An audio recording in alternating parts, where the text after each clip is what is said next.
తూర్పుగోదావరి జిల్లా అనపర్తి నియోజకవర్గం బిక్కవోలు మండలం వర్షాకాలంలో సంభవించే సీజనల్ విషజ్వరాల నిర్మూలనకి బలభద్రపురం గ్రామంలో వెలమపేట రామాలయం వద్ద జిల్లా కలెక్టర్ ఆదేశాలు మేరకు మండలం ప్రభుత్వం వైద్యులు అధికారులు డాక్టర్ దుర్గాదేవి మెడికల్ క్యాంపు నిర్వహించడం జరిగింది. ఈ క్యాంప్లో గ్రామంలో ఎక్కువగా జ్వరాలతో బాధపడుతున్న ప్రజలకు 2-3 రోజులు జ్వరంతో ఉన్నవారికి ర్యాపిడ్ టెస్టులు చేసి మలేరియా డెంగ్యూ వ్యాధులపై పరీక్షలు నిర్వహించడం జరిగింది. ఈ సందర్భంగా డాక్టర్ దుర్గాదేవి మాట్లాడుతూ ప్రజలు అందరూ జాగ్రత్తగా ఉండాలి అని, ప్రతి ఒక్కరూ ఇంటి పరిసరాలుని శుభ్రంగా ఉంచుకోవాలి, దోమలు ఎక్కువగా నిల్వ ఉన్న ప్రదేశాలు శుభ్రం చేయాలి, బయట ఉన్న పదార్థాలు ఈగలు వాళ్లకుండా చూడాలి, గోరువెచ్చని నీరు త్రాగడం వంటి జాగ్రత్తలు తీసుకోవాలి. అలాగే మండలంలో ప్రతి శుక్రవారం ఫ్రైడే డ్రై డే అనే కార్యక్రమం కూడా జరుగుతుంది.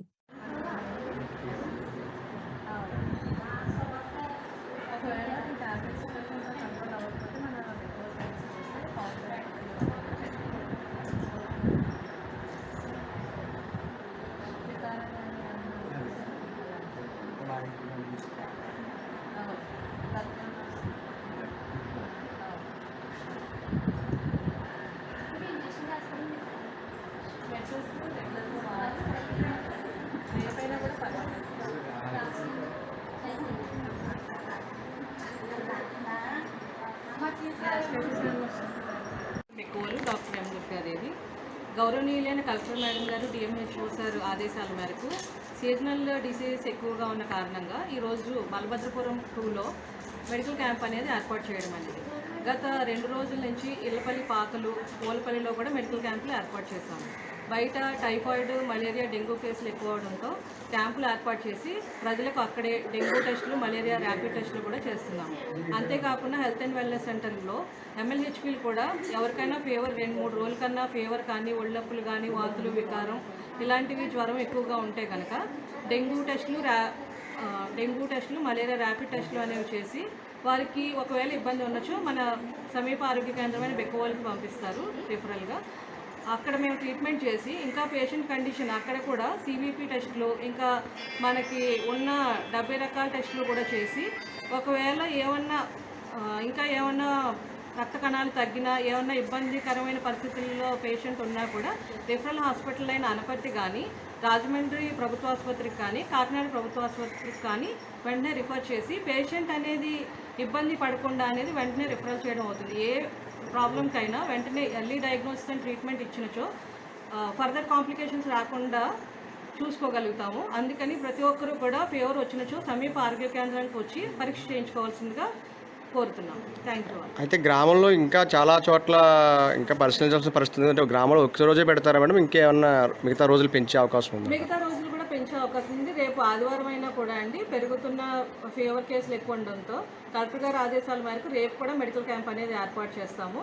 అంతేకాకుండా హాస్పిటల్ సిబ్బంది అందరూ కూడా ఆదివారం రేపు అన్ని టెస్టులు కూడా చేసే విధంగా మేము తగిన చర్యలు తీసుకుంటాం. అంటే పూర్తి స్థాయిలో ఇప్పుడు ఉన్న వైరల్ ఫీవర్ల ప్రకారం పూర్తిగా ఈ మలేరియా, డెంగ్యూ అనేది ప్రభావం చూపుతుందంటారా, లేకపోతే వీళ్ళు తినే ఆహార పదార్థాల పట్ల ఏమైనా జాగ్రత్తలు ఉన్నాయంటారా? తినే ఆహార పదార్థాల పట్ల కూడా జాగ్రత్త తీసుకోవాలండి. ప్రతి ఒక్కరు కూడా బయట కలుషితమైన ఆహారం అలాంటివి తీసుకోకుండా ఉండాలి.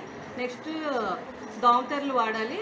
నెక్స్ట్ వాటర్ని కూడా చల్లార్చిన వాటర్ని తాగడం వల్ల కూడా మనకి చాలా ప్రాబ్లమ్స్ అనేవి వాటర్ రిలేటెడ్ బార్న్ డిసీజెస్ కూడా రాకుండా మనం కాపాడుకోవచ్చు. అంటే ఇంటి చుట్టూ పరిసరాలు శుభ్రంగా ఉంచుకోవడం వల్ల కూడా ఏమైనా వచ్చే అవకాశాలు ఉన్నాయంటారా, లేకపోతే ఎలా? మీరు ఇంటి చుట్టూ పరిసరాలు శుభ్రంగా ఉంచుకోవడానికి అండి మన గవర్నమెంట్ నుంచి ఫ్రైడే డ్రై డే అనేది ఎవ్రీ వీక్ అనేది చేస్తున్నాం.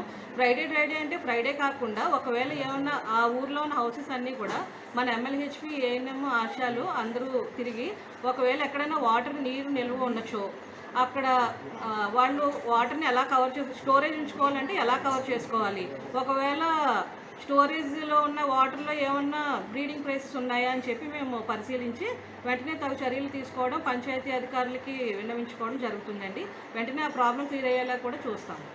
ఇప్పటి వరకు ఎన్ని కేసుల వరకు మనం గ్రామాల్లో ఎక్కువ దేని మీద ఎక్కువ ఈ ప్రభావం చూపుతుందని చెప్పేసి మీరు పరిగణన తీసుకున్నారండి? యాక్చువల్గా కొన్ని మేము చూసిన చోట మా PHC బిక్కవోలులో 2-3 టైఫాయిడ్ కేసులు చూసామండి. అవి కూడా ఏంటంటే అపరిశుభ్రమైన వాతావరణంలో టిఫిన్ సెంటర్స్ అవి వాటి వల్ల కొంచెం ఇబ్బంది కలుగుతుందని మేము గుర్తించి వెంటనే పంచాయతీ అధికారులకు ఇన్ఫర్మేషన్ ఇచ్చాం. వెంటనే వారు కూడా తగిన చర్యలు సకాలంలో స్పందించి చేయటం వల్ల చాలా వరకు కేసెస్ అయితే ఇప్పుడు ప్రస్తుతానికి మన బిక్కువోలు పరిధిలో కేసెస్ ఏమీ లేవు. ఈ సీజనల్ టైంలో చిన్నపిల్లలు ఎక్కువ శాతం ఇబ్బంది పడుతున్నారని చెప్పి చాలా వరకు వచ్చింది. చిన్నపిల్లలు ఏ విధంగా జాగ్రత్తలు తీసుకోవాలి, వాళ్ళకి ఎటువంటి పౌష్టికాహారం అందివ్వాలి మేడం? చిన్నపిల్లలు కూడా బయట ఆహార పదార్థాలు అవి తీసుకోకుండా మనం చర్యలు తీసుకోవాలండి. అంతేకాకుండా వారికి కూడా స్కూల్కి వెళ్ళినా ఇది వెళ్ళినా మనం వాటర్ అనేది హాట్ వాటర్ అనేది ఇచ్చుకోవాలి.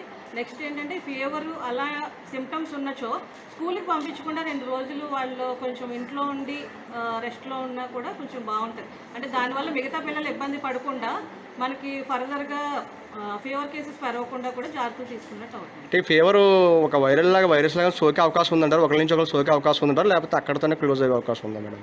ఫీవర్ మ్యాక్సిమం అందరికీ ప్రోగ్రెస్ అవ్వాలి, అందరికీ ఉండాలి అని ఏం లేదండి. కాకపోతే ఏంటంటే తగిన చర్యలు తీసుకుని ఎక్కువ మందికి స్ప్రెడ్ అవ్వకుండా చూసుకోవాల్సిన కమ్యూనిటీ రిలేటెడ్ ఇన్ఫెక్షన్స్ అవి రాకుండా చూసుకోవాల్సిన బాధ్యత మనందరి మీద ఉంది.